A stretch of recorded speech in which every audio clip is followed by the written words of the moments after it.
Thanks for logging on to WCBI.com. I'm meteorologist Jacob Dickey. Tonight, temperatures will be in the 60s. We actually start with our lows earlier in the evening. They are on their way up.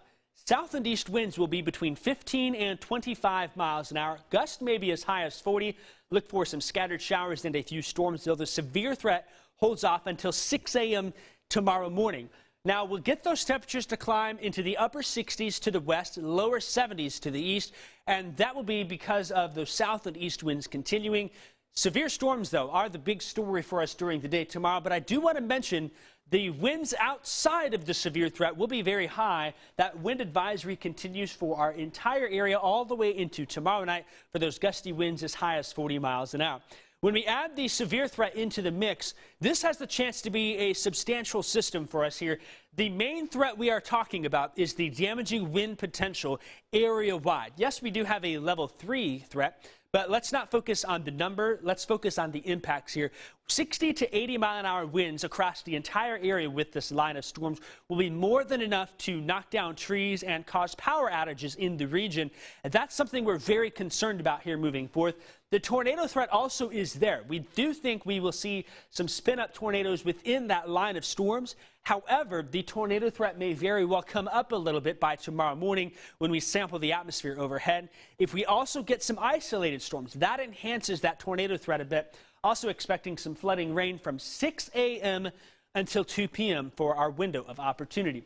Notice what happens tonight. There's some scattered showers, maybe a rumble of thunder. I won't rule that out. This line of storms right here, though, is what we're watching. Notice at 6 a.m., Futurecast has it knocking on our door to the west of I-55. During the morning hours, from west to east, that line of storms will push on through. This whole line will have damaging winds 60 to 80 miles an hour. There may be even some of those circulations within the line at any place in it.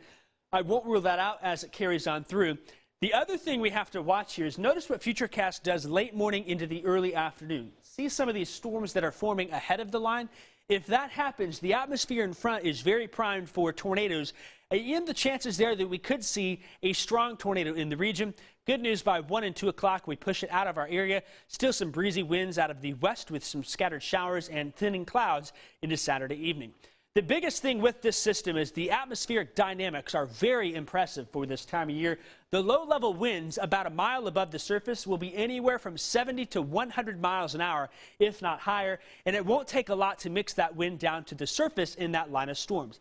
In addition, there is plenty of energy for these storms to work with. Some of these brighter greens here fill on in, and that is where we are concerned if some isolated storms form in this warm area ahead of that line.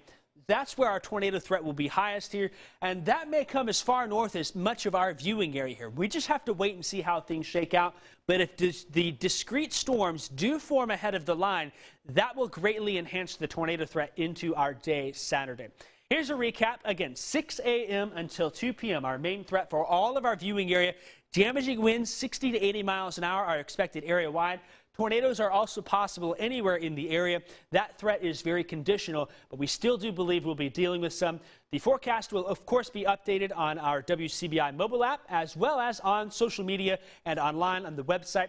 You can also catch us all morning long. Saturday morning, we'll be doing live cut-ins and coverage on Facebook, on our app, on the website, and on TV. Now, we do expect to see 1 to 3 inches of rain in the area, so a flood threat is possible there. I really think the flood threat, though, may hold off until next week when we get several rounds of showers and storms. Sunday is dry and overall nice, but our boundary lifts back to the north and looks to stall out in the region. And this will allow several batches of showers and storms to last through much of the week ahead here. I think Saturday, of course, brings us our severe threat, but notice Monday, Tuesday, Wednesday, even Thursday and Friday, I'm leaving the chance for some scattered showers and a few storms there. We'll keep you updated throughout the week ahead.